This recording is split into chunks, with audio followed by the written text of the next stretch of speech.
வாழ்க வளமுடன். வணக்கம். எலும்பு முறிவு அதிகமாக இருந்தால் மருத்துவமனைக்கு சென்று முதல் கட்டு போட்டுட்டு அதுக்கப்புறம் நான் சொல்லக்கூடிய மருந்துகளை அப்ளை பண்ணலாம்.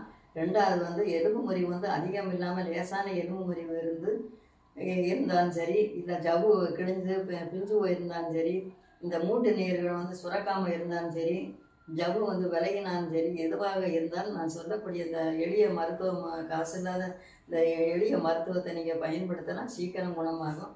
அது எப்படி என்றால் ஒரு எலுமிச்சம்பழம் அளவு புளி, ஒரு பிரண்டை, ஒரு முழம் பிரண்டை, அதை நல்லா பிரண்டையை நல்லா நறுக்கிட்டு இந்த புளியை வெந்நீரில் நல்லா ஊற வச்சு நல்லா கரைச்சிக்கிட்டு கொட்டையெல்லாம் எடுத்துட்டு மிக்சியில் போட்டு இந்த புளி கரைசலையும் இந்த பிரண்டை போட்டு நல்லா மையாக அரைச்சிக்கிட்டு வானிலையில் போட்டு கொஞ்சம் தண்ணி ஊற்றி நல்லா தோசை பதத்துக்கு நல்லா கொதிக்க விடணும்.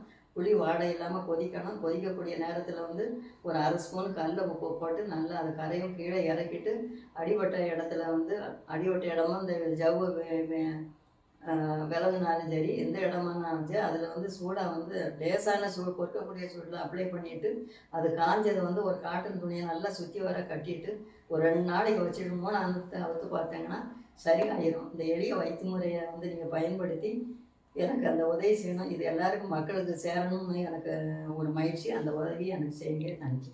வணக்கம்.